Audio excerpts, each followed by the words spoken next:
Second. Okay, boom. And we are live. I want to thank everyone for tuning into a very special edition of Off the Record on the People's Podcast this evening. We have a magnificent guest with us tonight, one who is going to give us some amazing information as well as inspiration, and that is none other than a recurring guest, a legend in his own right, someone who is very dear, near, and dear to myself, my family, and now the viewing audience of the People's Podcast request him and send questions and texts all of the time from all around the world. None other than Brother Captain Wali Muhammad. Assalamu alaikum, sir. Wa alaikum salam, my brother Joshua. Yes, sir. And we thank Allah for you, sir.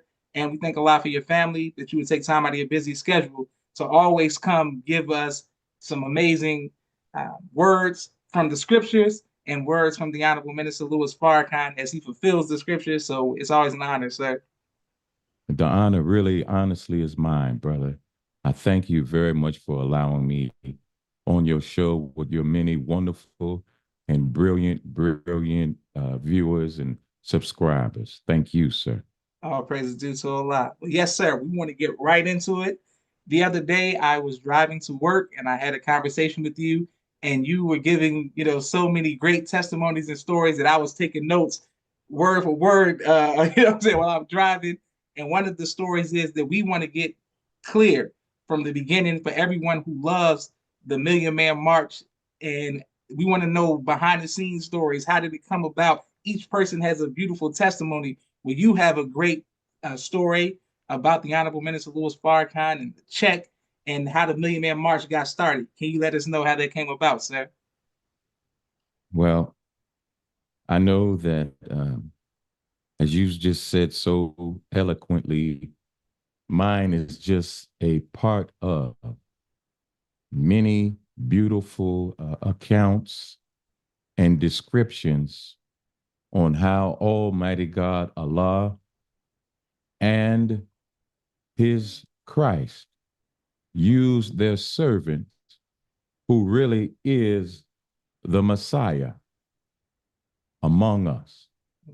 And mine is maybe a little unique. I would not dare say it's more important than others. I It was November 25th, 1993. I was in Michael Reese Hospital with my then wife, who was transitioned on, Sister Melissa Muhammad. Yes, sir. It was Thanksgiving night. We had just left, in fact, with your dad. He drug us out to work Thanksgiving night at the Final Call building. Everybody else at home, we working. We were we were account executives, and our function was to aid him and brother Mustafa and that office in the inspiration, motivation, and organization of the men who belong to Islam in North America. Yes, sir. So we had got home, and my wife went into labor, and we were blessed by Allah with our first daughter, Sister Matima Asia Muhammad. Matima is she speaks Mandarin Chinese fluently and has been to the mainland China as well as Taipei, Taiwan. Mm. And she spent her last year, in fact, in a little province called Taijing, and she got her degree there. Mm. So this night, Thanksgiving, we had our first baby, and we were very proud. And my wife had went through a lot. If you ever witness a sister going through that for you would be wise to show her honor and respect and deference. So the next morning, You know, your dad had the staff. We all got sky pagers, and I had a cell phone even back then. They Mm, called them mm. a Motorola flip phone, you know. Yes, sir. Yes, sir. So early in the morning, I'm in a rollaway bed next to my wife and my baby girl, and my phone is ringing, and it's the Honorable Elijah Muhammad's home. Mm, It's like 5 in the morning, 6 in the morning. I mean, it is ringing, and I say, well, I got to be honest. You know, we had the baby not quite 9 months after we were married, and I said, well, Allah, you revealed to your servant we had a baby and it ain't been 9 months since we mm, got married. So I know you about to relieve me. This is the honest to God truth. mm. And so I'm getting these calls and I answer the phone and it's Sister Sophia. And she's saying to me, formerly Sister Patricia, and she's saying, you know, the minister wants to see you. And I said, okay, okay. And she called like every 2 minutes, Brother Joshua. I mean, literally in a 15-minute span, she was calling me every 2 minutes. How much longer? He wants to see you now. I Mm, said, yes, mm. ma'am. I'm moving as fast as I can. And I had to tell my wife that the Honorable Minister Louis Farrakhan wanted to see me, and I have to leave her and the new baby. Mm, So we lived across the street at a complex called Prairie Shores. So mm. literally walked across the street. So I put on my suit and she kept calling me. And she told me, well, the minister wants you to stop by this travel agency and get this envelope and bring it here. I said, yes, ma'am, I'm on my way. And she would call another 2 minutes. I said, ma'am, please let my minister know I'm moving as fast as I can. So I'm moving. And I go by this travel agency, which is a strange thing for a travel agency to be open at 6:30 in the morning, right? Yes, sir. That's pretty strange, but I'm not getting nothing. And I get a big, thick envelope and it's got my name on it. Mm, Nothing making no sense, though. I'm just trying to get there because I know our teacher wants me there. And I'm trying to get there as fast as I can. I've just got tunnel vision. So I get there and he begins to talk with me. He greeted me. The sister opened the door and let me in. Nobody was on check. It's about 6:45 in the morning. mm, mm, So he's telling me about he was having problems securing a venue in New York, and they had went up on the price quite a bit.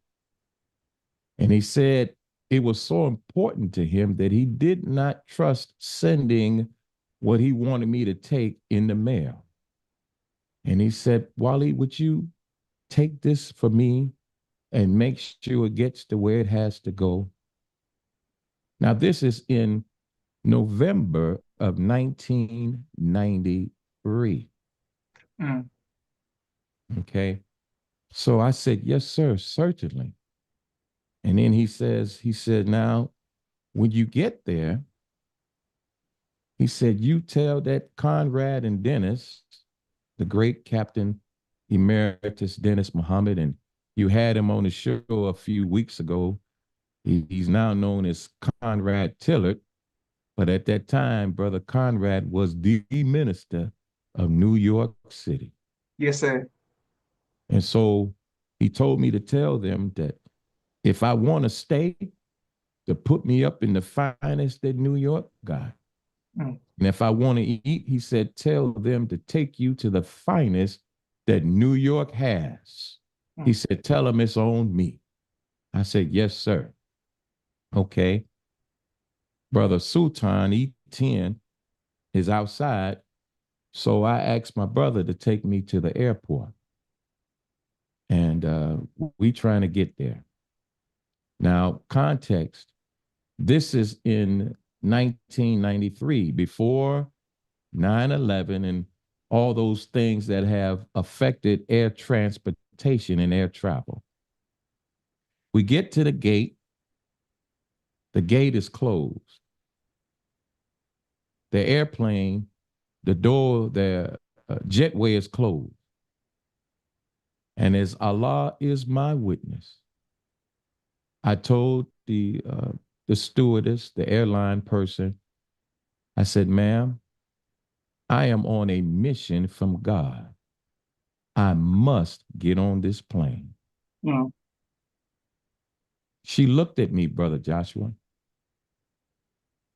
and she said, all right, I'll ask the pilot.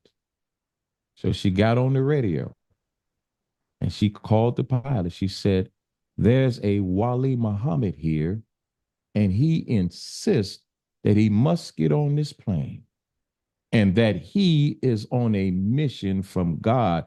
Listen to what she said. And the pilot said, okay, tell Mr. Muhammad I will grant him on this plane. Now, this Mm. is in 93, man. This is before 9/11. Here's a black Muslim talking about he on a mission from God. What you on a mission from God for, partner? We ain't finna go down and smoke, are we? I mean, context wise, man. Yes, sir. So I get on the plane,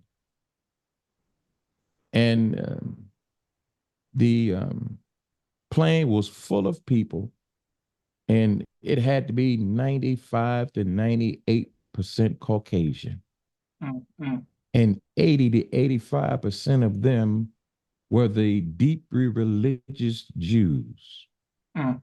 the one who wear the black hats and wear the black suits and the black vests, and they got their hair twisted up and it hangs down to the side. Yes, sir. Yes, sir. And they're looking at me like, who is this ninja? And why in the hell did the pilot let this ninja on this plane with us? Mm. Mm. Well, I'm on a mission from God. I don't give a quarter about what they thinking. And I didn't feel intimidated. I wasn't any insecurity issues. I'm like, man, I'm on a mission from God. You better get out of my way. Yes, sir. And, Yes, and if sir. I catch you looking like you want some, you know, X gonna give it to you. You thought you was gonna get it on your own? No, X gonna give it to you. Yes, sir. For real. Yes, sir. So anyway, Allah blessed us to get there safely to New York. And we get to New York, and my brother Dennis is there, and it's about 80 soldiers at the airport. Mm. 80. Now, brother Captain Dennis and I, we close. I said, D, what is going on? What the soldiers here for? He said, they're here for you, brother Captain. Let's go. Mm. Mm. I still don't know what's going on. Mm. I got a big envelope in my pocket, but I don't know what it is. And we get to the Jacob Javits Center. And my brother Dennis and brother Conrad were in there, and the managers or the management of that big facility were wrangling. They were really beating us out of a lot of money with these high labor costs. They really were trying to gouge us, you know. But the Honorable Minister Louis Farrakhan wanted that place. And so as I witnessed the wrangling going on, I decided to open up my coat and look at this envelope, and it was a cashier's check for $113,000. Now, this is 1993. It's probably half a million, three-quarters of $1 million in today's money. I said, oh, okay. So after the wrangling, I stood up in the meeting and I splashed You know how you play Jim Rummy and you running a Boston, boom. Yes, sir. Yes, sir. I don't play cards anymore. I might be misspeaking with the words, but I think you know what I'm saying. Yes, sir. I'm familiar. Because they were very mean to us. So once I realized I had this check, I smashed it on the table and told my brother Conrad, I said, sign the contract so we can get the hell out of here. Mm. And he did. And that night, it was a big believers meeting. And I spoke. And then our father came and spoke at the Jacobs Javits Center. It was December 18th, 1993. Mm. Now, I know your audience and those that watch, you know, why does this brother always try to impress us with his memory? Not even a little bit. Mm. I'm not trying to impress you with nothing. Because if you and I are not impressed with a man who is the Messiah, a man that the world has been looking for 2,000 years, and the fact that he may know your name or have named your children or help your daughter or your son go to college. How many human beings have lived and died on this earth in 2,000 years looking for this one?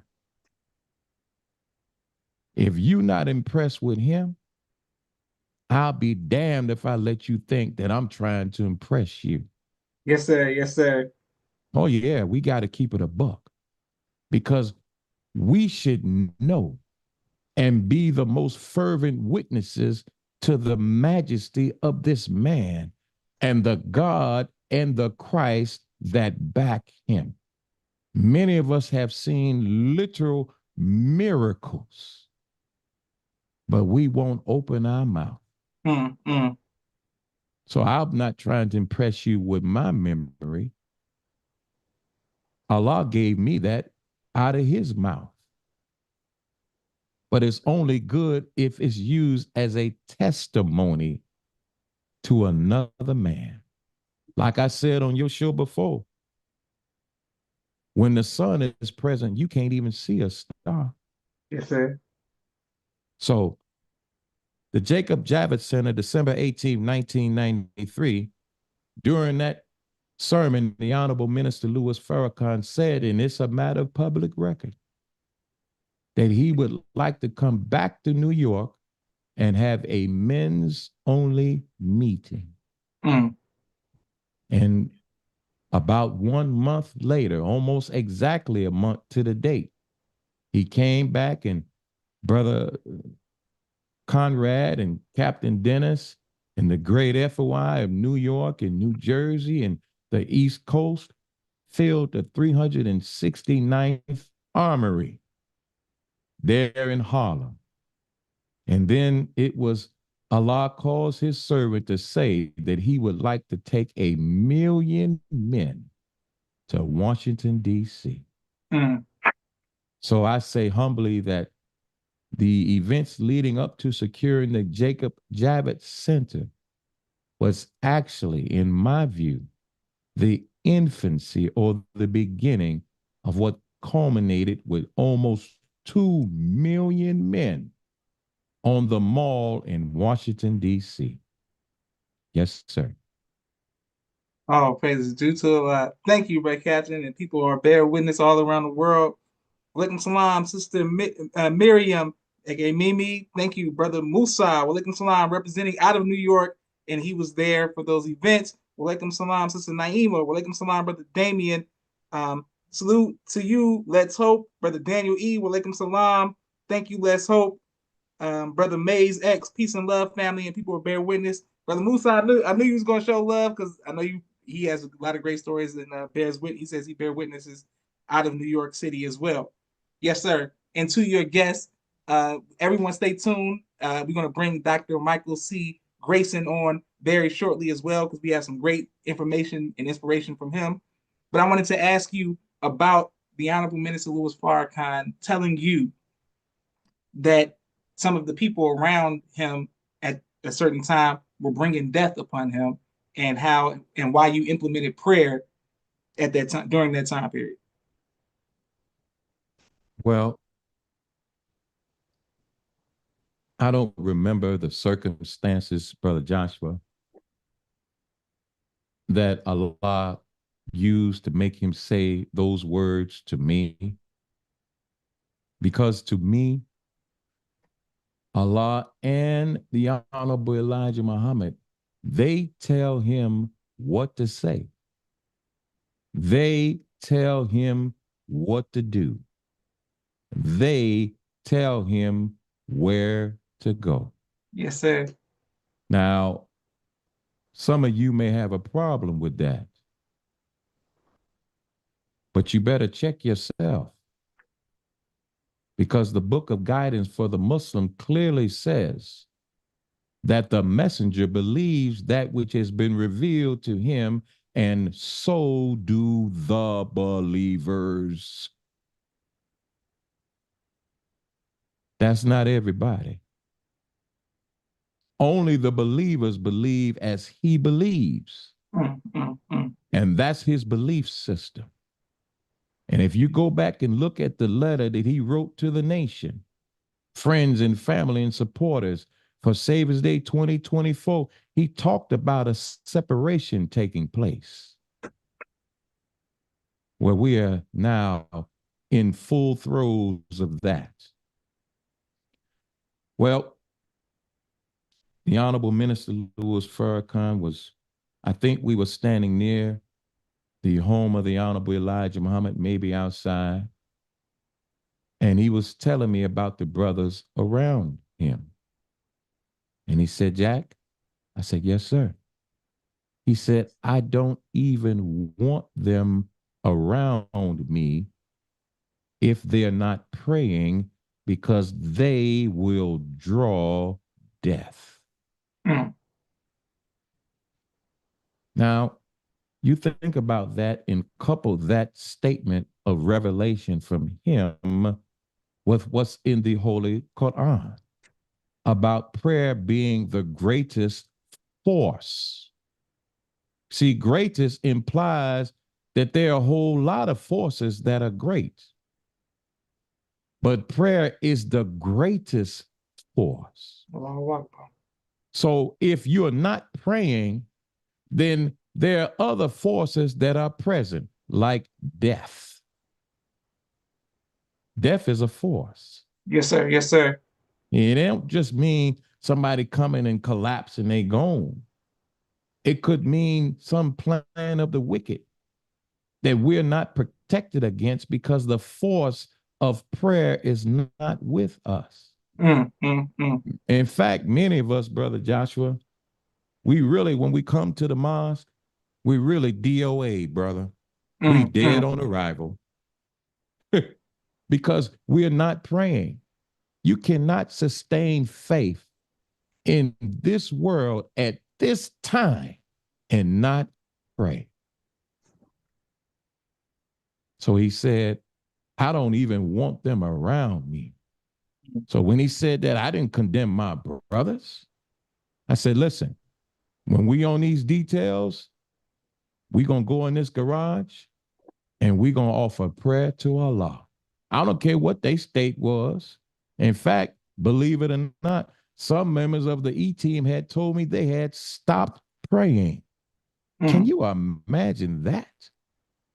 Can you imagine? I mean, men that you've had on this show who are my brothers told me at one time they had stopped praying. What kind of state of mind are you in when you say, I have stopped prayer? Yeah. Yes, sir. Powerful. Thank you, Brother Captain, and thank you for as being a reminder to us all to make sure we make our prayers. Our praises due to Allah. I just want to let you know people are bear witness around the world. ASA from Malaikum Salam from Brother Knowledge. Thank you, Brother Captain Wali. May Allah bless you and your families. Let's hope he took his vision seriously. from 1997. People are bear witness. Much love and feel free to boom, salute to all the officers and standards in that case. People just bear witness from all around the world. I wanted to ask you Yes, about, sir. you said one time you were at the home of the Most Honorable Elijah Muhammad, and Brother Todd, you were Brother Todd, and the minister was looking out the window, and he was talking about some of the people who plan to kill him. Yeah. Yeah. I remember that, Brother Joshua. I really love your show and your platform. It gives different believers an opportunity to share what, inshallah, hopefully, are edifying accounts with the man of God. You know, so many today want to, act like they're so exclusive with him. I read about you Mm, in the study guides, mm, self improvement, the basis for community development. Number 17, called pathology, pardon me, hypocrisy and conspiracy. He mm, said there was a certain group around Jesus that felt exclusivity. mm. They were very privileged. Nobody could come around. Mm. If you said something that our fathers say to you, they say, well, that might be out of context, and you don't know if he really said that or not. They want to cast doubts on the testimony of a believer because they want all testimony to come through them. Some of them, I'm just going to say it. The Honorable Minister Louis Farrakhan said to us in one of his believers' talks, he used a term I have never heard before. He called some around him Black Muslim Judas Factor Jews. I'm going to say it again Yes, sir. because I Yes, want it to sir. sink in. Black Muslim Judas Factor Jews. We want to control everything. We want to everything is so crafted now. It's hard for the poor believer to even breathe because you're so afraid to speak for fear of being called a hypocrite. The Honorable Elijah Muhammad said that the sun shines on the righteous as well as the wicked. And the Honorable Minister Louis Farrakhan has taught us, he said, as long as you are alive, Brother Joshua, he said, you can get it right. Allahu Akbar. Because we're so condemning. But what happens if the person you thought ill of becomes a giant in the faith tomorrow? How do you rectify your thinking? We're so quick to judge. If Allah judged us as quick as we judge each other, he says there will be no soul left on the earth. That's right. Let the poor believer grow. Let the people grow. You can grow out of hypocrisy. It may Mm, not be complete hypocrisy. He said you might be tinged with it. And mm, check it mm, out. mm, He said, if you walk past somebody's desk and look on it, he said, that's a sign you are tinged with hypocrisy.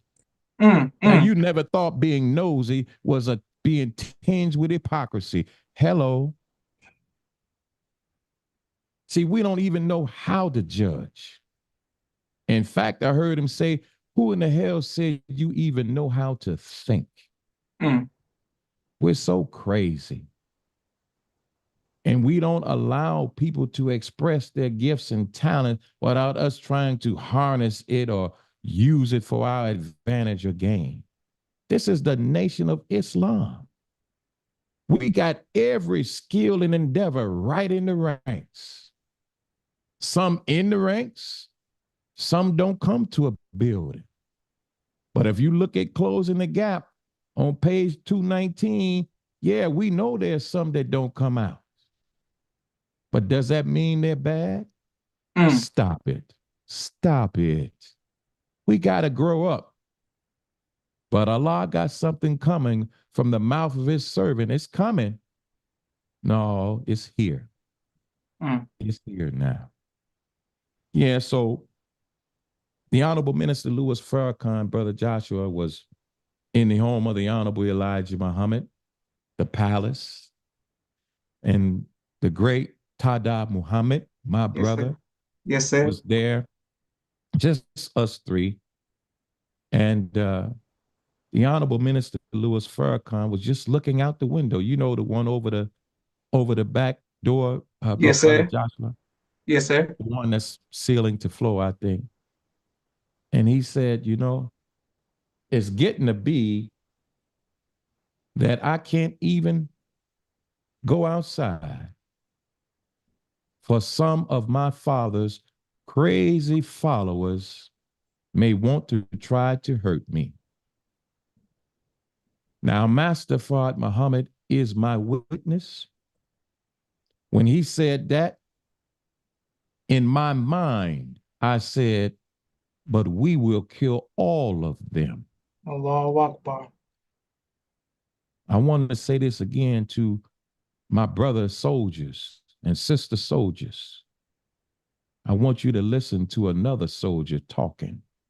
We ain't got no time to impress you, ain't scared of you at all. So I'm not going to tell you no lie about nothing, because that's a real coward, is a liar, not one that want to fight all the time. When he said that, I said in my mind, I said, but we will kill all of them. Wow. And Brother Joshua, as the Savior, Master Fard Muhammad, is my witness. His servant said out of his mouth, but I don't want to kill him. Mm, mm. I was too through. You hear me, brother? Yes, sir. Yes, I sir. was done. I said, how did this man know what I was thinking? And then later on in the conversation, he said, you know, he said, y'all, let's get something to eat. Let's get something to eat. What do you want? What do you want? I think my brother Tada said, I want let's get some Chinese food. He said, okay, let's get it. And brother Tada and I both reached in our pocket, right? To buy the food. And the Honorable Minister Louis Farrakhan, he reached in his pocket. And my brother Tada said, Brother Minister, we got this. Jack and I, we got this. He said, no, sir, brother.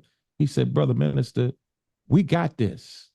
He said, Brother Tada said, listen to the beauty of this brother. He said, Brother Minister, he said, you have done enough for us. Mm. And the Honorable Minister Louis Farrakhan said, without even blinking, he said, I have not done enough for you until I give my life for you. And when he said that, Brother Joshua, I turned and I started weeping. There was no crowds. There wasn't thousands of people. He wasn't on a stage. He was just there with two of his little students. It Mm. was no game. It wasn't no facade. It wasn't nothing faked or staged. This is how he has always felt. Praise be to Allah. Yeah. Yeah. Beautiful, Brother Captain, and thank you for your transparency and honesty. So many people are watching and bear witness all around the world. We are coming to our illustrious guest after a commercial break. I just want to read some of the comments to you, sir. So many people. Mom Tube, Oceans of Blessings, y'all. Thank you very much, Mom Tube. Shaka Shakur, another hit after hit with the podcast. Praise be to Allah. Bryce Muhammad, walaikum salam. Let's hope in that vision. Beautiful. Next few days. Yes, sir. Thank you very much. Sister Nene, thank you very much. That's right. Brother Bryce, we need this. DJ Mecca, Mecca X sends greetings. And what matter man is the Honorable Minister Louis Farrakhan from Bryce Muhammad. Let's hope. Thank you all to everyone who was watching. Okay, Brother Captain, I wanted to ask you, sir, Yes, sir. You speak of these names, and sometimes it's like music and pop culture. I love, and then being a historian of all things. Sometimes we have to. I have to remind myself that the new generation may not care.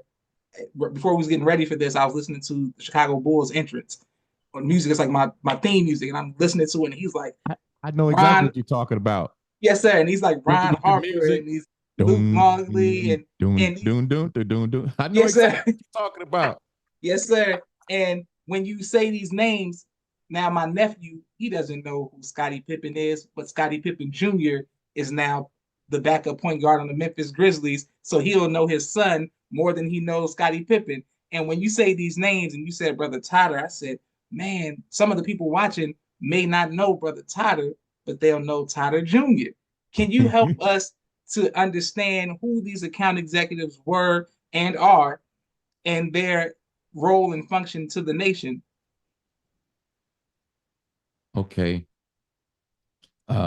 Your dad, then Supreme Captain Abdul Sharif Muhammad, he was brought to Chicago and was made the Supreme Captain of the Nation of Islam.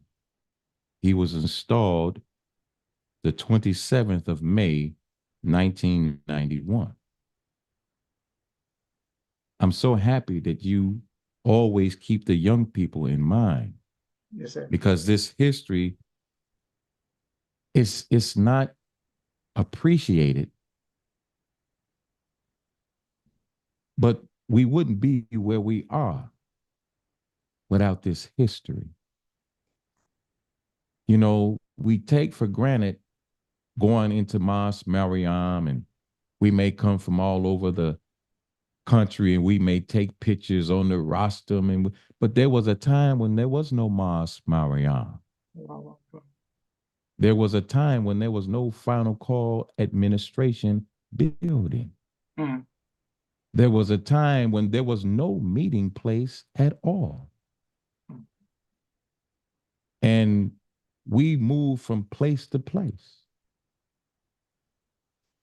The great men who have contributed to the Nation of Islam as account executives were all members of what is known now as the E team. You know, you hear the word E team, and there's so many young men all over the nation that help in that unique way that the E team serves the Honorable Minister Louis Farrakhan. However, in the early days, there were really just a few of us.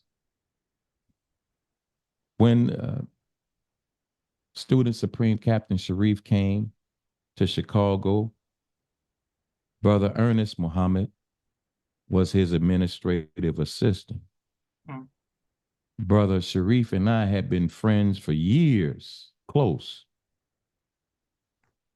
We would travel to DC and all over to aid in whatever way we could in serving the Honorable Minister Louis Farrakhan. Notice I didn't say secure him. Yes, sir. Yes, sir. Many young people think that you on post and you're securing him. I want to disabuse you of that. Disabuse means relieve you of an idea that's false. Wherever that man is, it is the safest place on earth. We have to understand that. And the reason you think you're securing him is because you actually think that you got power that you don't really have yet. Mm. Mm. So we got to stop thinking I'm on security. And I've said this on your platform before. The root of the word security is the word secure. Mm. And one of its definitions is to be free of doubt. I just told you about the Messiah. How many of you actually believe that? So if you don't believe that, then you carry doubt. Mm. Therefore, you are not never on security because you are in fact insecure. Mm. Mm. And then right there in DC, where you were born, The Honorable Minister Louis Farrakhan said this. He said, any insecure human being is a devil. Mm. So we got a lot of devils posing as Muslims. And Allah is going to manifest that. In fact, he's doing that now. Mm. So, the account execs were established by your dad to help in the promotion, distribution, and motivating of the sales of the number one minister of the Honorable Minister Louis Farrakhan, and that is the Final Call newspaper. It is the number one minister. I don't care who you think you are. The number one minister of him is the Final Call newspaper. Well, why is that? I thought so-and-so could teach. Be quiet. The reason the Final Call newspaper is the number one minister is because it carries the message of the messenger in its purest and most pristine form. Mm. It's not corrupted.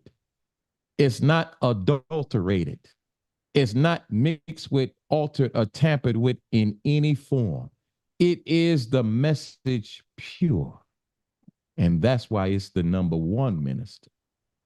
So at that time, your dad called the escort team around him, and we began to reach out to different regions in the nation to inspire the captains and their staff to reach higher and higher heights in the distribution of the Final Call newspaper. Mm. Now, I know that's a different time. And some may say that's a different era. And, there's nasty words like used to be's. Well, if ain't too much honey being made, Mm.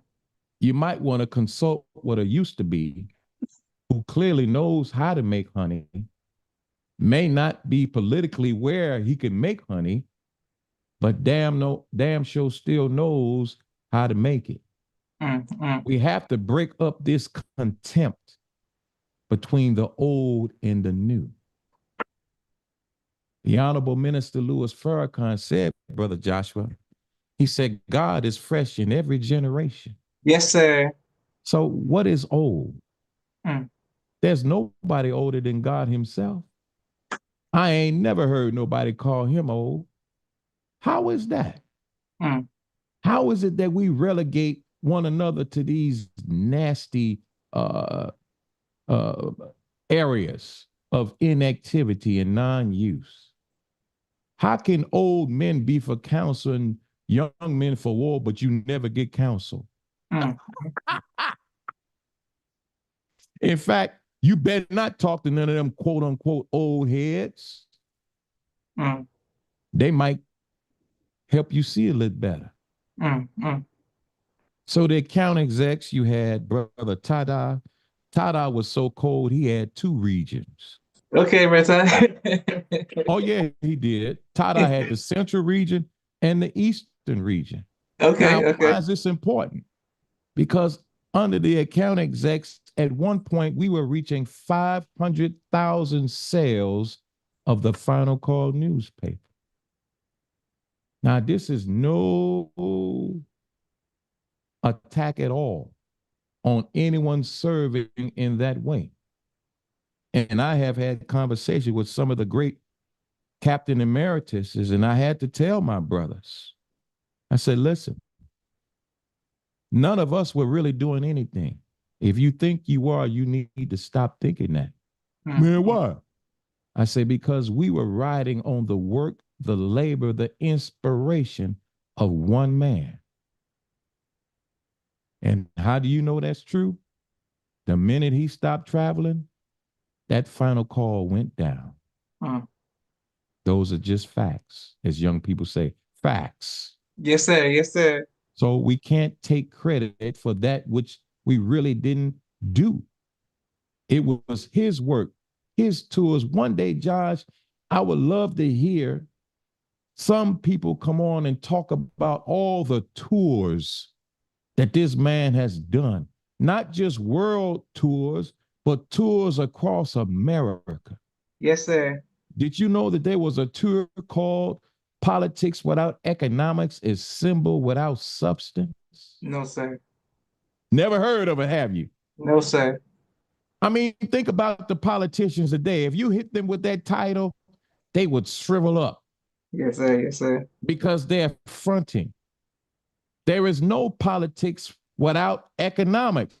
He Mm. said it's symbol without substance. You know, the well-dressed mannequin in the window of democracy? Yeah, yeah. So we weren't doing work, is my point. The man been touring forever. Mm.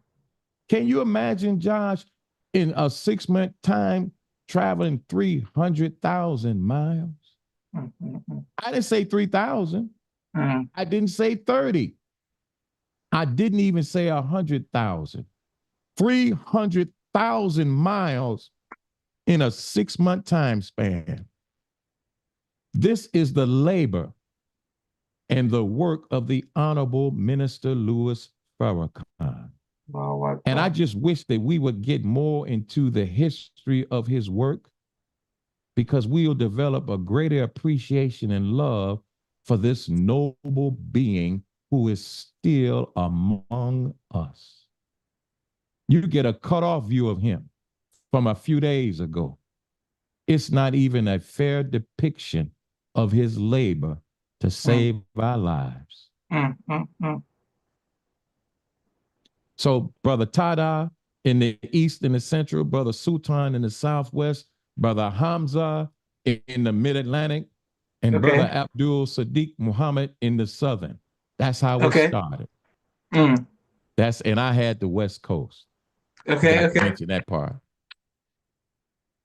But All praise. it was a great time, and you know, we've moved on from that, and to inspire men is a very serious thing. Most of us today don't really inspire because we don't know the word. Mm. The Spirit of God is in the word of God. But if you don't know the word, then where's your spirit coming from? It ain't from God. So we push up on people now. We don't know how to inspire. Well, I guess if you're dead, you can't inspire. Mm. Anyway, so that's the beginning of the account execs. And each one of my brothers got great stories and accounts and things that we witnessed. And, you know, it was just a great time in the history of the nation. And it needs to be recited. You know, the Honorable Elijah Muhammad wrote, he said, the wise man makes a careful study of recent and ancient history. Yes, sir. And that's why I love your show and what I believe Allah has put on you to do, because you tie the young people to the nation's history. It ain't all pretty. It ain't all glamorous. A lot of mistakes. But we followed a man and follow a man who absolutely is divinely guided by two men. Yes, sir. All praise is due to Allah. You teach your Captain. We just have one more, well, just two more questions, and we're coming right to your guest. Brother Mikhail says the general was teaching and bear witness to the Honorable Mr. Louis Farrakhan. Thank you very much, Brother Bryce. Brother Donald says, all praise is due to Allah, sir. Thank you to everyone who was watching. Let's hope. Brother Sean Wheeler, praise be to Allah. Thank you very much. Members of the FOY Knights in Mosque number 27. Brother Daniel E says, tell the truth, Brother Wali. And thank you to everyone who continues to show love. We have a brief 60-second commercial break. For all of the sponsors of the People's Podcast, we are grateful for every like, share, and subscription. To all the subscribers, y'all, we are this close, very close to 10,000 subscribers. Thank you to everyone who has been with us since the beginning. We have, by the grace of Allah, we've been building the podcast brick by brick, step by step. So I thank you all. We are very close to 10,000 subscribers. That means so much to myself, my family, the viewing audience of People's Podcast. Thank you for each and every anonymous Cash App as well. We are, 1 second. And thank you, Brother Captain, for you being, everybody, please go look at the other interviews that we've done with Captain Wali Muhammad on the history of the Nation of Islam and the scriptures. 1 second. Boom. Here we go. There we go. All right. Thank you, everyone who's watching.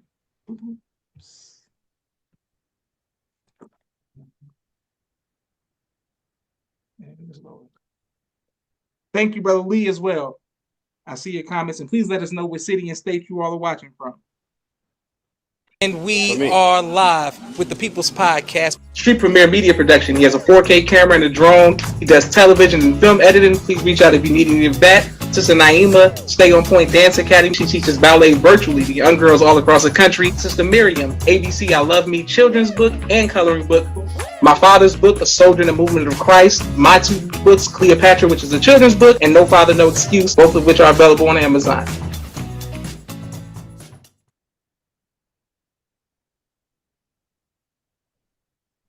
Excellent. Thank you all very much. And also S Enterprise, barber and beauty products. They have a plant-based brush wave company. Their website is culturewave.com with the K, 770-997-6000. This is Brother Jeffrey Searcy Muhammad, Sister Stephanie Lazan Muhammad. They are in Africa working on trade and commerce as we speak. Okay, Brother Captain, right before we bring your illustrious guests on, because we are going to deal with some more serious subjects that are very relevant in 2024. We just want to read Brother RN SER. Thank you very much. This is built the history makers of the Muslims. Thank you very much for some people just bearing witness. Sean Whitaker, everyone showing Brother Captain love. Thank you all very much. But Captain, how can people reach out to you who would like to ask you questions or to further inquire about anything for you, sir? You got to stay in present time. So your brother can be reached.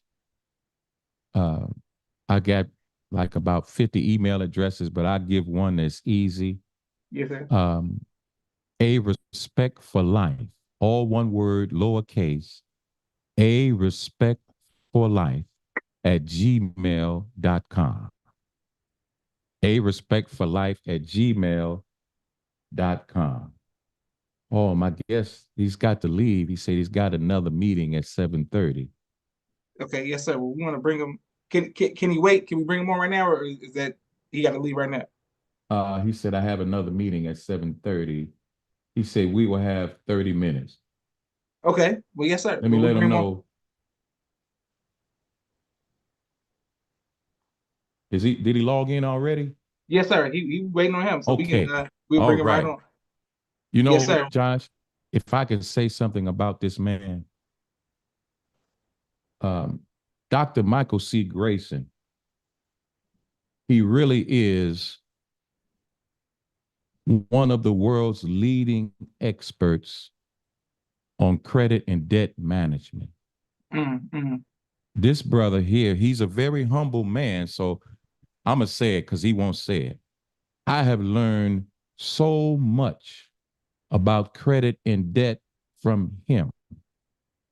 This brother has he's advised 2 presidents, Brother Joshua.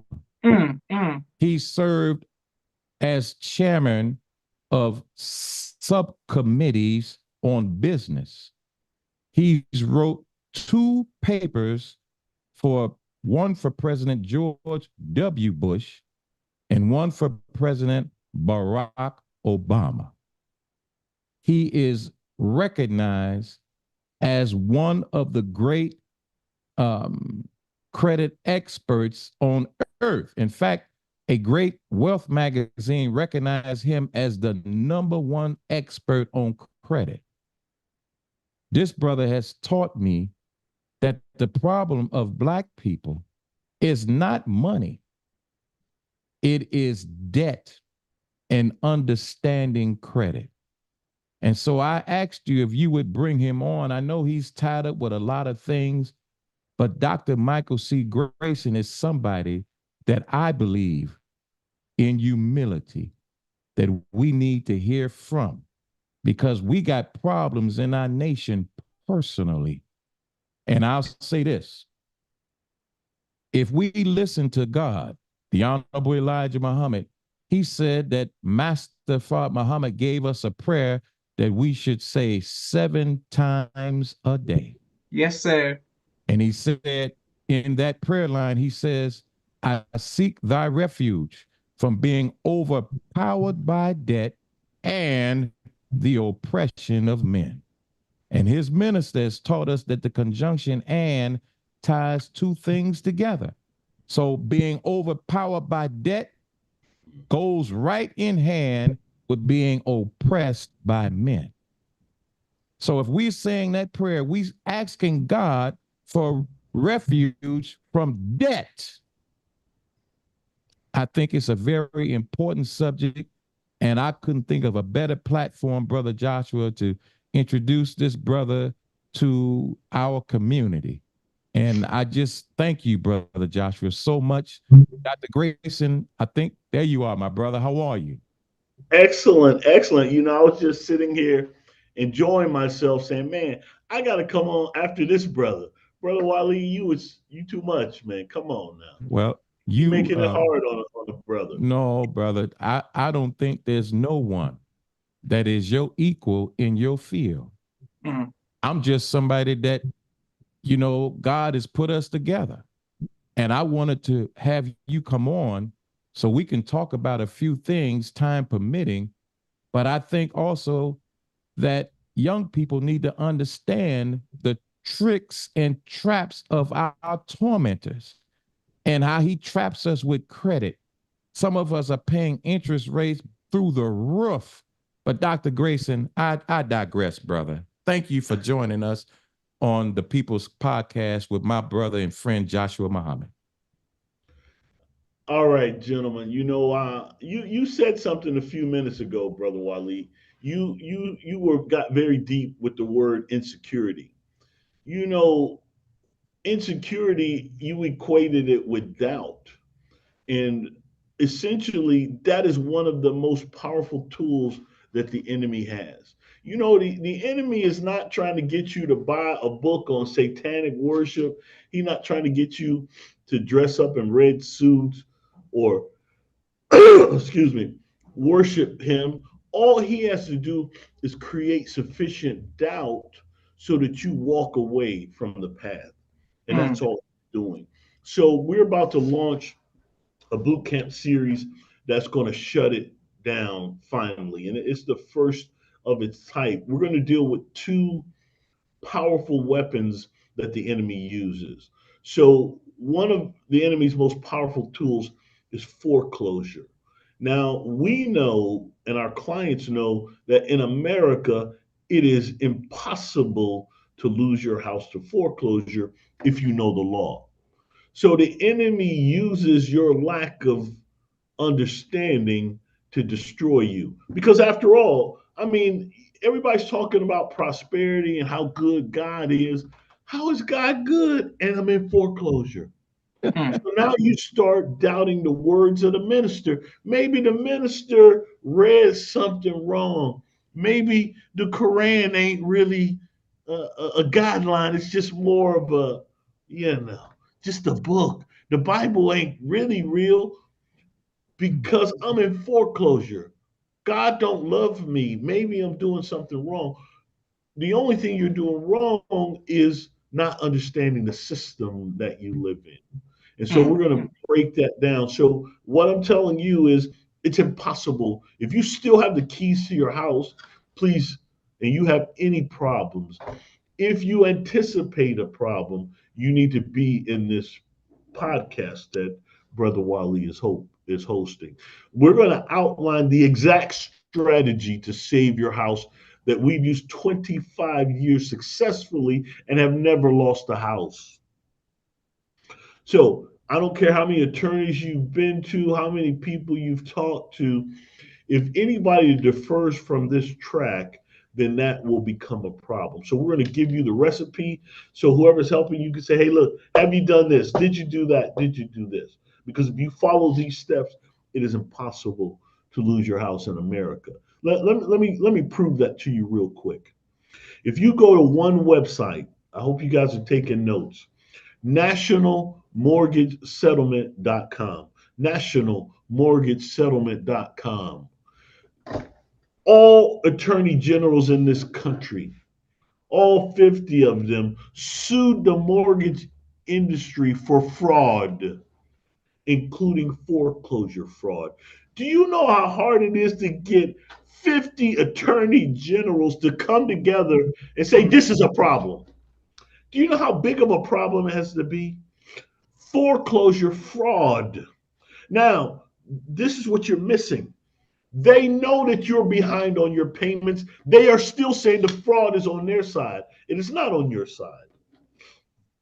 They anticipate, and the laws are structured in this country to compensate for default. You lost your job, you in the hospital. All those things are built into the system. You just don't know it. I don't care how late you've been on your house. Some of our clients hadn't paid their mortgage in 7 or 8 years. You know, I was talking to one of the trustees, one of our clients was having a problem with the trustee. And the trustee was like, well, you know, they ain't paid their mortgage in 8 years. They should have a lot of money saved up. They shouldn't have any problem with this payment that we're giving them. The payment was outrageous because bankruptcy is not really designed to save your house. And you'll see that in the podcast. But I said, I don't understand what you're saying. What this client is telling you is, yes, they defaulted, but the reason they defaulted because the system was rigged against them. And I don't have to prove that. You don't have to prove it. Go to nationalmortgagesettlement.com. The entire case against the mortgage industry is there. Google their summons and complaint. Read the summons and complaint. Very methodically, all of these attorney generals got together and say, this is exactly the scam that the mortgage industry pulled on consumers.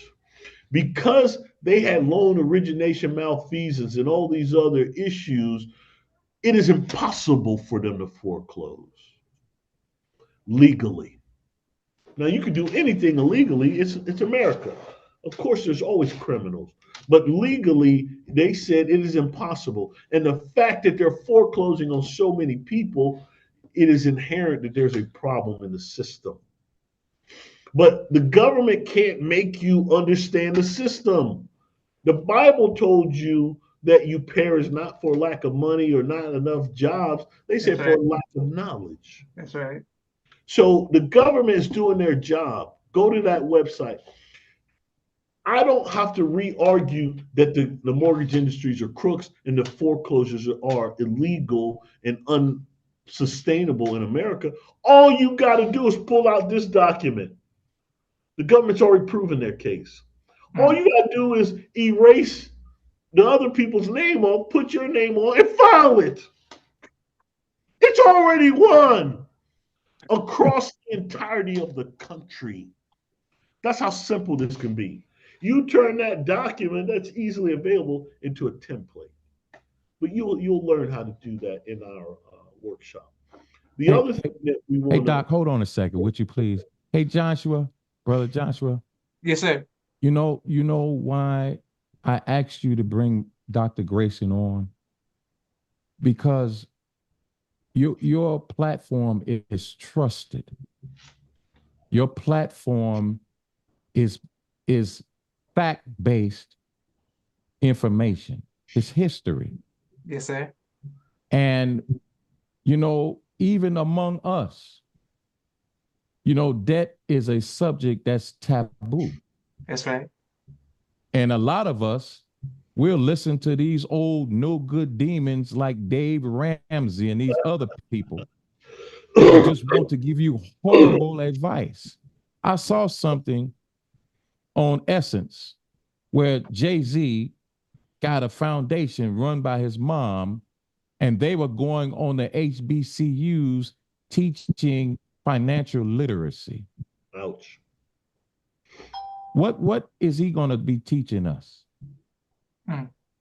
We have real problems that we can't find anybody. Our biggest problem is we don't trust one another. I didn't want Dr. Grayson just out here. I really wanted to stand with him because I know that there are some of you that know something of my character Yes, sir. that I'm not going to be standing. This brother, he ain't just listen. He's not, you know how you on the bus stop and Junebug got them little pull down stickers up, say, call me to fix your credit. Yes, sir. Yes, sir. He don't do 50, 55-second TikTok commercials and you got a million likes, but when you press them, they really don't know nothing. He's not going to throw hundreds in disputes on your credit to fix your credit because that's really temporary. This brother has been doing this for 25 years. And if you heard him, he said he has never lost a home to foreclosure. Mm. Never. And so this platform, Brother Joshua, I really thank you. I know that some of the younger people may not get it, but I know a lot of the people who have matured in understanding and responsibility. I think we should pay attention to this because most of us, as Dr. Grayson has taught, are sitting on equity in our homes. Mm. And Satan, the devil, wants to rob you of the equity in your house. That's why he's forcing foreclosure on you. Mm. So, Doc, I'm going to be quiet and you No, can no, go I'm and glad close you out because said I know that. you got another point, man. No, I'm glad you said that. And I also appreciate Brother Joshua because it actually takes courage to stand for this message that we're bringing. You know, I was reading, let's see here. Oh, yeah, this is Ephesians, what's this? Ephesians 6:11.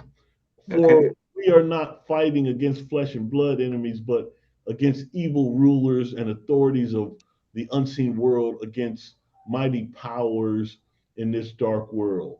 You know, against principalities and powers and the rulers of darkness. You know, if Satan controls this world and the credit system controls your access to prosperity, you know fundamentally it's not going to be right. Mm. You Mm. know it is a tool to oppress you and destroy your faith. God God has told you that you are supposed to be prosperous.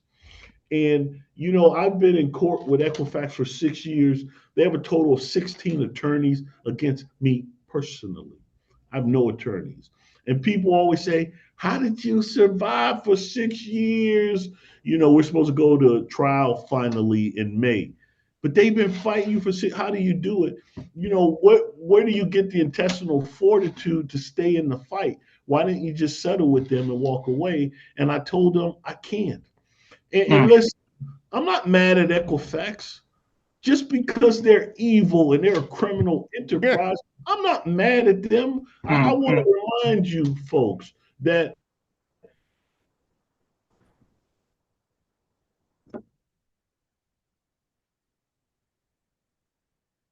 I don't know what happened.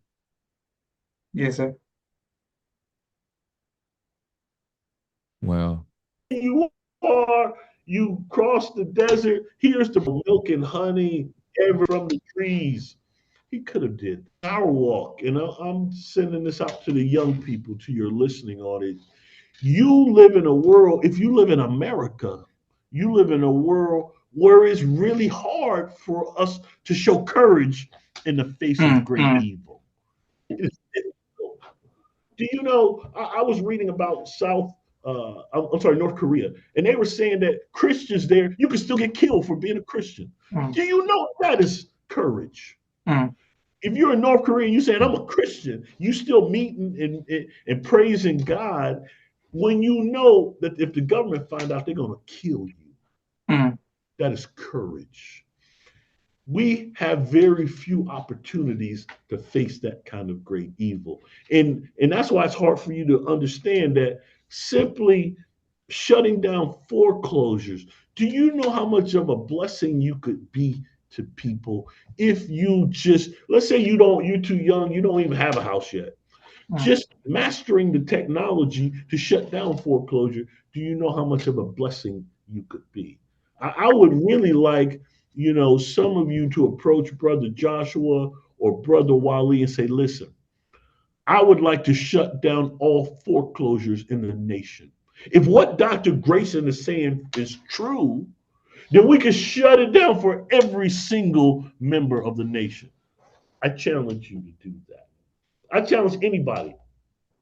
You have any authority, any power to mobilize folk, I dare you to come to Brother Wali and say, let's shut down all foreclosures in the nation. I don't want a single other brother and his family to become victims of this scam. So start with nationalmortgagesettlement.com. Then you come to our podcast. We're going to equip you with the tools so you can leave and start shutting it down immediately. This is not, some of the stuff I hear on TikTok and social media, it make me feel good because I think that there's hope until you go and try it. mm, mm, mm, mm, mm, mm, Then you fall even harder. But this is what I want you to know. Equifax ain't playing with you. They mm, monitor everything going on in the credit universe. And if you are really giving up secrets, and we could come on this right here and broadcast to the world our technology, but you understand that Equifax is going to shut it down. mm, Brother Ali posted some stuff a couple of weeks ago, right before I went to trial. We had a pre-trial hearing, and Equifax, the judge asked him for closing remarks. And he said, well, Your Honor, we were checking Dr. Grace's social media, and this is what he said. He went on for like a half hour. mm, I'm like, you got that much time that you studying my social media. He studied our websites. And then Brother Wiley called me and said, hey, we got some problem with TikTok. They're trying to close us down. mm, Understand, because they're not going to leave the truth out there like that. They support these people. They create fake experts. They create fake websites to give you bad information and frustrate you so you will challenge your relationship to God. Maybe God wasn't right. mm, He said I was going to be prosperous and I'm in foreclosure. Maybe God wasn't right. But you are looking at this the wrong way. God gave you a challenge so that you could show courage in the face of a principality. You could show courage and you can be blessed so that you can improve your relationship. He didn't give you foreclosure to destroy you. Are you kidding me? You have a mm, relationship with God. This is the same God, from David and Goliath. He ain't changed. He gave you a foreclosure so that you could build your relationship with him. So that when he step in, you going up against the biggest mortgage companies on the planet. When you step in and you overturn that foreclosure, you know God is real. So Well, that's one of the major points we're going to cover. The second thing is what I would consider the largest crime in U.S. history: false credit reporting. We now quoted a couple. everybody in our community, Doc, Yeah, suffers from that. yeah. Everybody. Everybody has erroneous information on their credit report and think that a dispute is going to help My good. If a solve that dispute could problem. clean your credit, nobody would have bad credit, people. mm, mm. Doc, talk Nobody would about Lexington Law real quick. have. Some of y'all know who that is. Nobody would have bad credit. We're gonna do a workshop just for false reporting, and we're gonna give you a tool that will guarantee your success. You should not dispute more than twice. That is what the Mm, law says. If your credit ain't fixed in 2 months, you are doing something wrong. The law says you dispute it, they got 30 days to respond, and then you could dispute one more time just in case they made a mistake. But after that, you should be billing them. I'm going to introduce you to the most powerful tool we have on the planet. You guys know that I have the highest credit score, the record for the highest credit score in the world, which is a perfect 990. I have all three records, including the most deletions in a single dispute. I want you to look online. We removed 72 derogatory items from one client in 30 days. So you want to know how we do that. So part of the way to do that is called a a damages for false reporting invoice. It is a DFR invoice. If you never heard of it, it's probably because you haven't talked to the right people. A DFR invoice. Let me tell you what it is real quickly.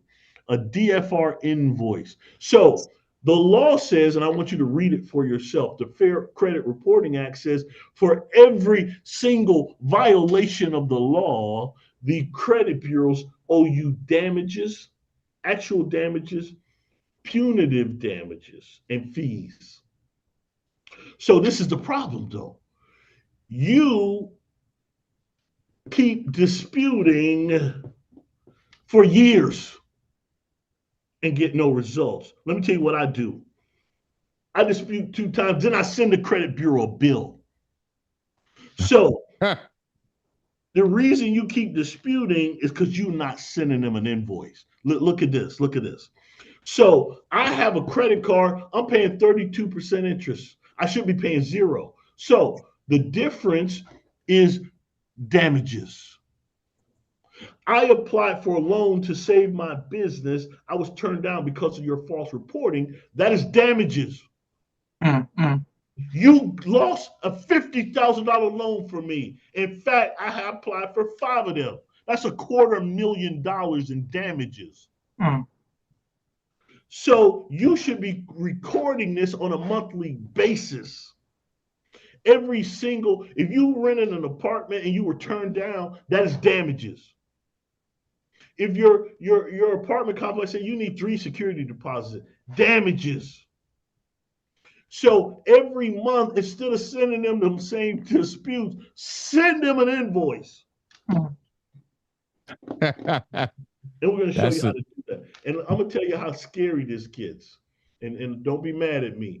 But and I want you to see how real this is. I want you to go to the Consumer Finance Protection Bureau website. On their website, because you ain't doing it, they set up a fund to pay invoices. That's because y'all ain't doing it. Brother Wali was talking about that. We need soldiers, and that's why I'm excited to get this introduction to the nation, because you guys are soldiers. I don't care what else is going on in the world. This is what I know based on your history. Brother Wali was talking about your history. I can't nobody tell you that the nation can't mobilize in which soldiers and affect positive change in the world. There's nobody will argue that point. We need you right now. We need you. The foreclosure and false reporting. Listen, I dare somebody to come to me and say, Dr. Grayson, we want to set a minimum standard of 720 credit score in the nation of Islam. I want every single person in the nation to have a 720 credit score, because we know that once you hit 720, you can access $250,000. Once you hit 800 in America, you are a millionaire on paper. I hope you guys know that. Once you hit 800 credit score, you're a millionaire. That's why they won't teach credit in the schools, because they're scared. Right. You are gonna get 800 credit score and then become a millionaire. Do you understand? If everybody in the nation had an 800 credit score, they're not scared of you now. They're scared of you 800 credit score. I dare somebody to come to Brother Joshua or Brother Wali and say, let's give everybody in the nation. I want to give out the number for the webinar, Doc, and Josh, if that's okay. And then, of course, I think we can wrap it up. Thank you, Dr. Grayson. For the webinar that's coming up to your viewers and those that will be watching, Dr. Grayson and I are putting on a foreclosure boot camp webinar. where he's going to be teaching how to stop foreclosure in its tracks. The theme is it's impossible to lose your home to foreclosure in America if you know the law. So all you got to do is text the word webinar, WEBINAR, to phone number 630 912 5319. Again, text the word webinar, to area code 630 912 5319. There's a link there that will take you right to the registration page. It's worth the investment. And I know everybody's beating you. Doc one day is going to talk about Lexington law and how they're being sued by the federal government for fraud. You pay them all this money every month, and your credit never really gets better. These people are frauds. So thank you, Dr. Grayson. Brother Joshua, I don't know. I thank you, brother, for allowing us to come on. Thank you for having your brother on. If there's anything final you want to say, I felt like we might have ran over a little bit, but man, I'm so grateful to Allah, as Dr. Grayson said, for your courage, because you ain't scared at all. You going to put on who you want to put on, and you really don't give a quarter. And I know that, I know that about you. Yes, sir. Yes, sir. Well, yes, sir. Well, I want to thank you, Dr. Grayson, for your time. Thank you for coming on and sharing with us. We want to hold our brother Wali just for 2 more questions, but we'll let you go because I know you had to go. Yes, but sir. Thank you very much. It was an honor meeting you, my brother. The pleasure was all mine. Take care, Doc. See you soon, brother. Yes, sir. Wonderful. Okay, bro, Captain, thank you for introducing us. Some people were in the comments asking, saying they need help with debt relief, and they can. I'll put my number, or you could put my number in the comments. But listen, in the Bible, because we know it must be reinterpreted so that we won't be snared by the falsehoods that have been added to it. That's what the Muslims believe. The Bible says in the book of Exodus that Moses instructed the children of Israel to borrow from the wealth of the Egyptians. America is based on credit. It ain't going nowhere. We just got to qualify. I know a lot of us are suffering in silence because we don't know who to talk to. But this brother, Dr. Grayson, is a real expert. And he got the knowledge, and he loves our Father and the nation of Islam, and he wants to help. So, Josh, I'm going to send you my number. You can just put it in the comments. Yes, and sir. Anybody can reach me.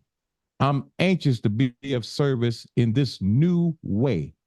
And I'll be quiet on this note. Jesus said, if you do not understand my word, then examine my works, for they testify of me. We got to help people in a practical way. Yeah, they hear the teaching, but people need help in practical ways. And I think this is one practical way that we can be of service to our nation and beyond. So thank you, Brother Joshua. What's your questions, bro? Yes, sir. Thank you. And thank you to everyone who's in the comments bearing witness. We're going to add, Captain, you want to put your personal phone number in the chat? No, I got a business line. Okay, a business line. Okay, yes, sir. Well, I'll put that in the chat as soon as you're ready. Okay, I'm gonna send it to you right now. But go ahead with your question, bro. Yes, sir. Okay, so we just taking our time. We was on the road, and you know what I'm saying. So I was taking notes, and people were texting me, and of course, message in the messenger. I wanted to just say this: on the 3rd row, when I was little, me and Mimi would go Mosque Maryam, and on the seat on the sister side, it said Stephanie Muhammad. On the brother side, it said William Muhammad on the back of the seats when they were buying. Those were our parents' names before the minister gave them holy names. And you would have these gold plates on the back of the seats of Mosque Maryam where people were buying the seats. And it was just always cool to see our parents' names and to see the other names, and we would try to guess who else was there. I mean, who do we know from these names? could you let us know what it was like to see Mosque Maryam when there was no chairs, no names, no, no nothing, and then to see it now in 2024, where you see there's no more names on the seats, but you see how beautiful Mosque Maryam is. I was blessed by Allah to walk into Mosque Maryam with the Honorable Minister Louis Farrakhan. It was a blessed occasion.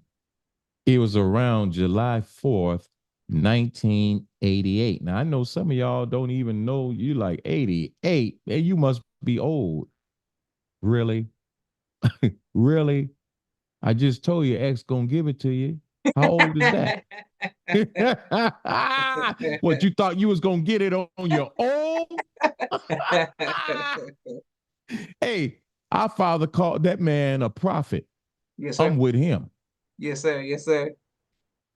But in 1988, the mosque was empty, and he put the key in the door on the 74th Street side. It was not so well kept by the brothers that were over it. We didn't care. We were home.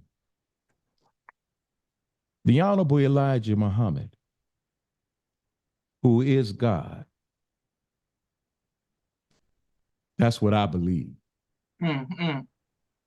He, with then Supreme Captain Raymond Sharif, when the Greeks, who were the original architects and builders of the mosque, they were pouring the concrete for the foundation in 1948. Mm. The Honorable Elijah Muhammad told Brother Raymond Sharif that he wanted that building as a national headquarters. Mind you, he had just got out of prison 2 years before that and had bought a little store on 71st Street, east of Cottage Grove, near South Chicago Avenue. What kind of vision does a man have who don't have nothing and can walk in a building and say, I want this place? Well, that's the vision that the Honorable Minister Louis Farrakhan had. His Yes, teacher sir. gave it to him. When he dedicated the Final Call Administration building in September of 1982. Don't trip over the years, believers. Just listen. Because it's not no good to give you history and not show relevance to today. So when he dedicated the Final Call building, he said that night he began to plan the dedication of the mosque. He didn't have the mosque then. It was in Brother Imam W.D. Muhammad's community. It was under their charge. In fact, they had sold it to some college group, fraternity or sorority, and they were actually having parties in the National Center. So the Honorable Minister Louis Farrakhan, there was so much activity and so much enthusiasm. He had literally electrified the entire nation for the National Center Drive. I can remember being in the final call with him as he was announcing the drive, and believers were literally floating dollar bills from the third floor down to the floor being collected. Everybody was contributing to the recapturing of the mosque. Yes, sir. That's what he called it. The recapturing of the national center of the Nation of Islam. And so today you walk in there and, ho hum, but you have no clue on what sweat, blood, and tears were involved to retake that building. Mm. A building so important, he called it the capital of Black people in the West. A building so important that he did not want the scholars or scientists to think that he had to shed one drop of blood. He said, we were the only people in the annals of history who recaptured their religious home without shedding one drop of blood. Think about that. So there were no chairs. So when he bought the chairs, the chairs were being auctioned off. If you made a contribution of $500, that allowed you to put your name on the back of a chair. And in them days, every chair had a name on it. In fact, every believer was required to contribute $1,000. Now, Brother Josh, we talking about 1988. Yes, sir. Yes, sir. That's like 3 or 4 stacks today. Right. Yes, sir. That's yes, a sir. lot of money, man, in 88. Yes, sir. Yes, sir. But everybody did it, brother. Oh, praise to Allah. Everybody did it. So mom and dad, their names, that meant they were $500 donors on top of the pledge of 1,000. Yeah. Oh, AstroTurf was in the floor, man. It was in bad shape, but we didn't care. He was home and we were with him. Excellent. And thank you, Brother Captain. People are bear witness all around the country. Brother Musa, Brother Hope, Brother Pete, Brother Peter showing love. Thank you very much. Thank you, Brother Let's Hope. Thank you, everyone who continues to watch and show love to the People's Podcast. Okay, so the headline of the title of the interview, I put Brother Capt Wali on the departure of the Honorable Minister Louis Farrakhan, because that topic is the number one topic that people message me on social media about. What's going to happen when the minister leaves, successor. There's all for people within the nation, outside the nation. Everybody just wants to know about the departure in one shape or form. And when I asked you the question, you were speaking on the scripture and the baby and prophecy and all of that good stuff. So I felt that our people could always use some healing and some motivation and some hope from you, sir. Could you let us know, as far as that's a big question. Yes, sir. I would like to approach it like this.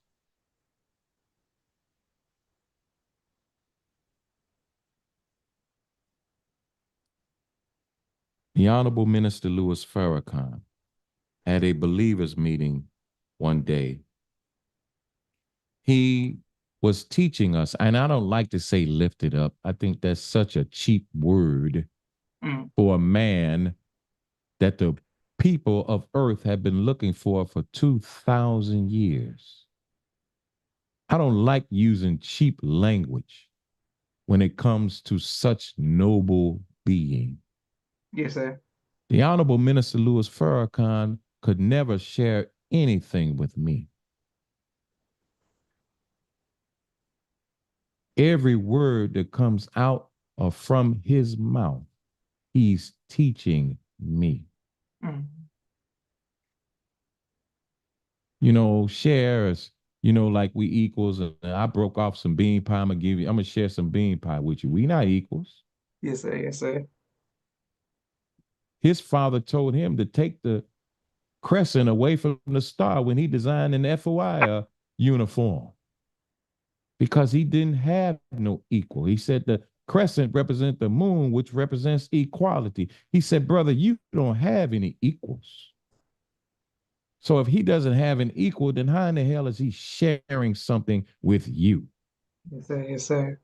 Now he's teaching us, but some of us are twisted in our thinking, and we want to be an equal to a man that was written of 10,000 years ago.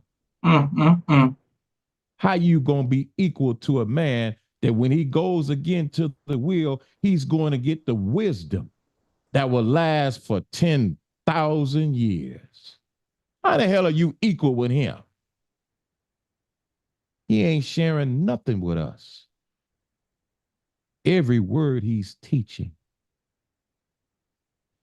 So departure, what does that mean?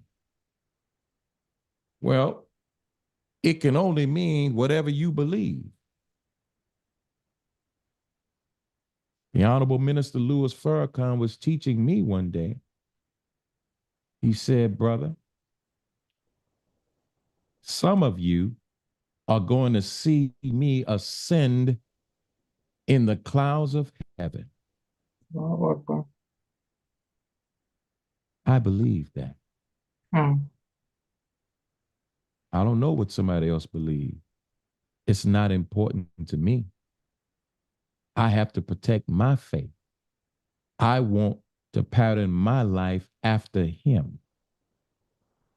Now, if you who are asking those questions are actually patterning your life after him, then you will believe that wherever he is, he will not be dead. And if he won't be dead, then what are you worried about?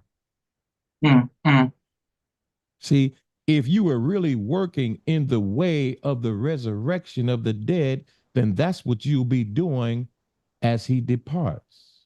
mm, mm, But if you sitting up, not doing nothing, not trying to educate your people, not trying to change the condition of life for your people, then that's what you'll be doing when he's gone. mm, Because we have to work while he's here, which is day. For the night cometh when no man will work. Well, night is when the sun is absent. mm, mm, mm. So, what does departure mean for you? I don't know what it means for you. I do know that we have to have provision for 30, 60, 90 days. Can't you see on the political scale what is about to erupt in America? Mm. The man gave us a cover of the final call 2 years ago, said civil war in 2024. Can't you see what is happening? The country is split asunder. Instead of being concerned about a man departing, he gonna be all right. And he has taught us, he said, don't you worry about me. He said, I worry about you. Mm, mm. Think about that. Yes, sir. Man, what about the minister? He's taught us, he said that all of his internal organs are already on the wheel. Mm, mm, What do you believe? mm, Now, what he said to me was stay in unity while he's gone. But what is unity? Right now, we got too many things that we argue over. We argue over everything. We get so heated over everything, and we want to fight now more than ever with each other. And you worried about a departure? You should be worrying about your faith departing you. mm, How about that departure? Because that's the real one. What's happening with him? God in Christ already got that on lock. mm, mm, mm, But what about you? Where when he goes, will your faith go with him? mm, mm. Allah asked the question in the Quran. He said, if Muhammad dies or is killed, will you turn back on your heels? Allahu Akbar. See, but maybe your heels ain't even turned forward. Mm, mm. So it'll be easy to go backwards because we ain't never went forward. Yes, sir. Yes, sir. No, you got to do the things that strengthen faith because the nation is not going to fall. If it's one believer left, the nation will not fall. Because, see, he said that his departure is the signal that Allah intends to bring this bastard to his knees. Think about that. Look at the people in North Carolina and West Virginia when Helena went through there. They didn't look like they were on their knees to me. They looked defiant. They looked angry. Then FEMA was messing with them and hoarding provisions and keeping help from coming to them. These people are getting angry. And do you think, Muslims, that we're going to be out here fighting? No. The reason you have to have provision is because he said the fighting is going to be in the streets. The blood is going to be up to the horse's bridle. Yes, sir. I got a clip on social media from a sermon that he delivered where he talks about the fighting. Go and find it. It's on Facebook. This is why we need provision, because you're not going to be able to go outside. It's nothing going to be death and murder and chaos. But if you ain't got no food and no water, I know a great soldier, Brother Captain Curtis. He went through a hurricane. That man didn't miss a beat. He had generators everywhere, RV going, lights, everything on. Lights go out on your house, you gonna have a fit. Water go out, what you gonna do? Go and study divine instructions and commands. He told us to get prepared. Learn where the sprickets are that come in our community. Learn where the power grid is. But listen, I'm going to say this. The Honorable Minister Louis Farrakhan in that same Savior's Day lecture, February 2016, he talks about people who believe that they're going to get something somewhere else. Let me read it to you real quick. Yes, sir. I hope Yes, y'all sir. are all right. I think it's important. Just indulge your brother. Yes, sir. We right here. Check it out. He said, and I quote, he said, see,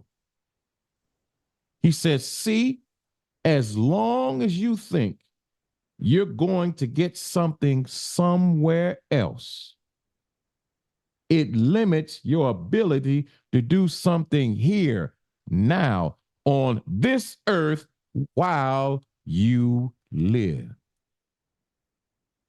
Close quotations. Some of us are no different than our Christian family. We actually think that we going up in the sky with Jesus, which is why we don't want to do nothing for ourselves today. The Honorable Elijah Muhammad said, if judgment come tomorrow, we have to eat today. Get out of that spooky thinking. You ain't going to the wheel. Who told you that? Did you hear me? Yes, sir. Yes, sir. The only man that I know that's on the wheel that was among us, he was damn near dead. And the next man that's going is going to look damn near dead. The wheel does not hold 40 to 60 million people. Where do we get these spooky ideas from? Yeah, I said it. I said it. The hereafter is here, where? This place, after, time, now. Then the messenger said, the hereafter for my followers is now. Are you experiencing any? You worried about a departure. Have you departed already? See, we carry doubt, and then we want to ask these questions like we heavy. We trying to hide our growing absence of faith. Yes, sir. Yes, sir. Yes, sir. Practice faith, and you won't have to worry about him, because wherever he is, Allah is. Wherever he will be, Allah is. Yes, sir. Yes, sir. Okay, but Captain, just two more questions, but we got to ask them because I got to follow up with you. So you're saying there were parties in the mosque before we purchased the building? Oh yeah, they were partying, brother. They were boogieing. I think it was stepper sets going on too. Cause What? yes, sir. Yes, sir. You? Oh, it's hard to imagine that. Yes, sir. Yeah. I'm gonna say something. When the Honorable Elijah Muhammad departed, some of those who claimed to be with him were engaged in, I just got to say it, in orgies Mm, at the Muhammad Speaks newspaper plant mm, in Chicago. mm. Some of the brothers went to sweethearting with Caucasians. Some of the sisters began to sweetheart with Caucasians. Mm. You worried about a departure, you better worry about your own faith. Yes, sir. Yes, sir. Because when he leaves, do you think it's just going to happen all of a sudden? When the last time you hear him spoke? Been Mm. almost about a year now, ain't it? Yes, sir. Yes, sir. Hmm. Hmm. See, we keep looking for some cataclysmic event to happen Sure. when Allah does everything in degrees. How does he summon his servant back to the will? By degrees. Mm, mm, mm. In fact, his servant has taught us that the sun or the stars that you see, he said they're so far away from us. He said by the time that you see the light from a star, that star may have already burnt out. Yes, sir. Yes, sir. Yes, sir. Now to the baby and true leadership. Yes, sir. Yes, sir.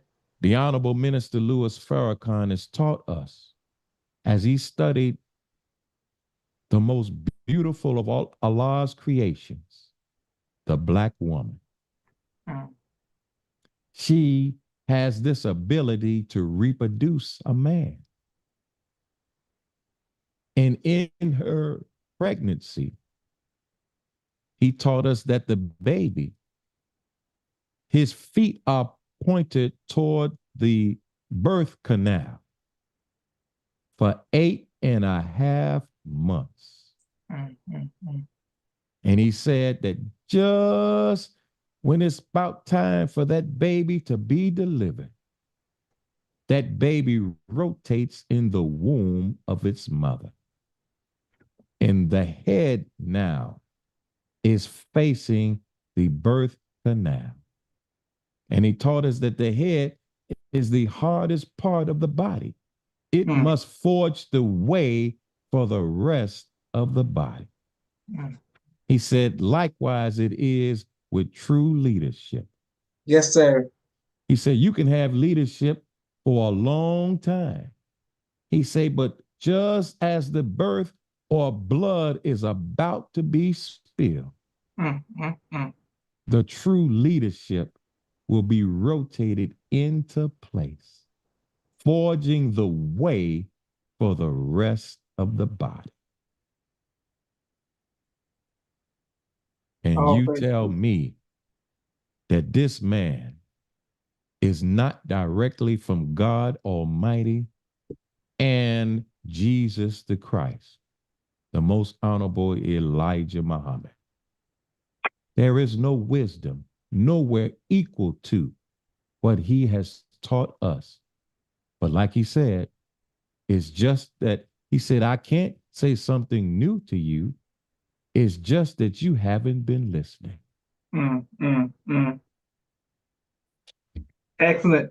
Last 2 points, brother Captain. Take your We can time, let you brother. go. I'm good. Yes, I'm sir. enjoying myself. I just don't Brother. want to bore your audience. Oh no, we locked in, brother Captain. We locked in. Thank you, brother Michael. Brother Pita Rahotep says ASA brother Josh and Wali. Brother Wali was his captain in Chicago when he joined the Nation of Islam in 1991. Great brother, has always been solid. Thank you, Sister Sabira. She said, Teeth, brother Wali. Thank you, brother Mac Wynn. Beautiful. Thank you, Les Hope. And thank you, everyone who continues to show love to the People's Podcast. We truly appreciate it. I wanted to ask you, so last two questions, because you've been super deep and we can't skip over these. You said the minister said that his organs were already on the wheel. Yeah, yeah, yeah. Because the Okay. devil, through the radiated seeds, he said it was such a experience that the doctors made what they did to him a case study Mm, for new medical students. mm. They burned his entire insides out with these radiated seeds. He said, but I'm not worried.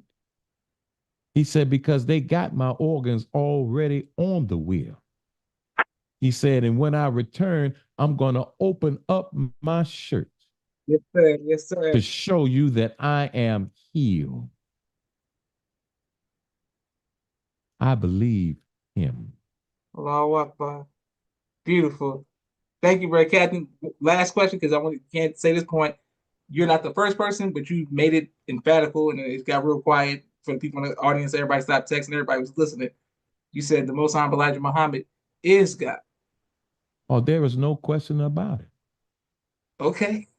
There's no question about it. Because the Bible says what? Jehovah made Moses a God over Pharaoh. Yes, sir. Yes, sir. Well, you can't have a Pharaoh unless you got a Moses. Yes, sir. And Yes, you sir. can't have a Moses unless you got a Jehovah. So the Honorable Elijah Muhammad fulfills jam up tight whatever Musa did. Mm. But see, this is a beautiful point, Brother Joshua, because it goes back to a word called prophecy. Prophecy. Now, I want to say this, and you all can go and study it. The Most Honorable Elijah Muhammad, in teaching his minister and discussing Minister Malcolm, he said of him, said he never would have been so formidable Yes, sir. an enemy had I not taught him so much of the prophecies. Yes, sir. Well, what does that mean? In the Supreme Wisdom Book of Lessons, in question and answer, or Lost Found Muslim lesson number 2, Yes, sir. the conversation between Almighty Allah and the Honorable Elijah Muhammad, they're discussing the original man writing his history in advance. That's right. That's right. Okay? The devil, the enemy of God, calls it prophecy. See, prophecy is history written in advance. Yes, sir. Yes, sir. Okay? So Minister Malcolm became a formidable, he was difficult. And the Honorable Elijah Muhammad said, because I had taught him so much of the prophecies. Yes, sir. Yes, sir. If you go back and study what Minister Malcolm did after he left the Nation of Islam, Mm. he was operating on what the Honorable Elijah Muhammad had taught him of the prophecies. Yes, sir. He went to the United Nations. Messenger told him one day we're going to lay our case out before the world. Well, That's he right. ran there and did it, but he was not successful. Mm. But you look at the student of the Honorable Elijah Muhammad, he had the entire Holy Day of Atonement, 1996, where? New Right York at the City. United Nations That's right. headquarters That's right. in New York. He laid our case out before the world. Yes, sir. Okay? Look at what Minister Malcolm did. He made a political organization and he made a spiritual or religious organization because he had been taught so much of the prophecies. Yes, sir. Yes, sir. Now, listen to what the Honorable Elijah Muhammad wrote in The Fall of America on page 39. He wrote, and I quote, "The disbeliever believes that which he sees present and not that which is prophesied to come."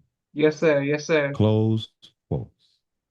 See, if you don't understand and trying to gain insight into the prophecies, then you become one, as our teacher has taught, caught in a time warp. Time warp, meaning that you stuck in a period when life was easier for you. See, we don't want to deal with credit and debt today because it's too hard. There's nobody that's teaching. So we paying car notes, 18, 20%. Oh, we got some credit cards, but we won't tell nobody the interest rate is 29, 32% interest. They're killing you. Your credit is so bad, you can't get a house, but you pay more for an apartment than you do a home. Mm-hmm. See, we got to come in present time with our understanding of finances. Like I mentioned earlier, God makes us say the word debt to him 7 times. You think it's important to him? Yes, sir. Yes, sir. You think he wants us to see it as important too? Yes, sir. 7 times? Yes, sir. Overpowered by debt and the oppression, man. He wants us to get something. Because as long as you in debt, you are always oppressed of men. Some of you so fearless. Soon as the bill collector call, you don't even answer the phone. But you so fearless, I'm on post. And soon as that 800 number call, you flip the phone over. You can't even bear to look at the number. Mm-hmm. It's real. Yes, sir. I'm not Yes, sir. trying to hurt nobody's feelings, but we need a mirror to look at. And maybe we'll realize that we ain't what we think we are. But if we can admit that, gives us a chance to be what God wants us to be. But we got to admit where we are. Right now, we are a nation of debtors. We overcome by debt and we oppressed by men. Yes, sir. And that's why we do all kind of things to keep a job. We lie, cheat, steal from one another because we're trying to get out from under debt. Teaching, Brother Captain. Yes, sir. And Brother Captain, on that positive note, so many people are showing love and saluting you. And thank you, sir. We want to thank you for once again adding on to your already playlist of everybody. Please check the playlist, Captain Wali on the People's Podcast. You can watch all of the interviews that we've done throughout our time here. And inshallah, we will hear from him again soon. I want to thank you all for watching. And thank you, Brother Captain, for taking time out of your busy schedule. We went 2 hours. We don't usually do that. It's my joy, brother. Yes, I love you so much. I love you Your more, sir. whole family. I thank Allah for the sacrifices that your family has made to help a man that people have been looking for 2,000 years. How many people have lived and died on the earth in 2,000 years? Yes, sir. Yes, and sir. yet he knows your name. Praise be to He Allah. knows your siblings' names. Yes, He's sir. been involved in most of the important aspects in your life. Yes, sir. I thank Allah for you, Thank you. your dad, your mom, your siblings, your grandma, Praise be to Allah. grandpa. This is a great work that you do. All praise. Giving a poor little believer like me an opportunity to share some of my life. Yes, sir. Yes, sir. I don't run around talking about myself. If you listen to me, I'm always telling you about him. Yes, sir. Yes, sir. Ain't too much to talk about here, except as it relates to him. Thank you, Brother Joshua. Thank you, Captain. We love you, sir. Thank a lot for your family. And please tell your daughter that I don't know which language she speaks, but that's extra cool because Spanish. I know what Spanish does for me, and Arabic. We're working on the alphabet and we're working on a few phrases. So I can only imagine Chinese and all the other stuff. So we salute her. We rooting for her. Root for all your children. And Thank you. inshallah, one day I may have the honor of interviewing her, sir, so we can hear about her travels and all of the great stuff that she's done. Yeah, our father said that she was a gift, that Mhm. at the proper time she will be unpackaged for the nation. He said she is an inspiration to our young people. Praise due to Allah. Thank you, everyone who's watching. Thank you, Brother Mazex.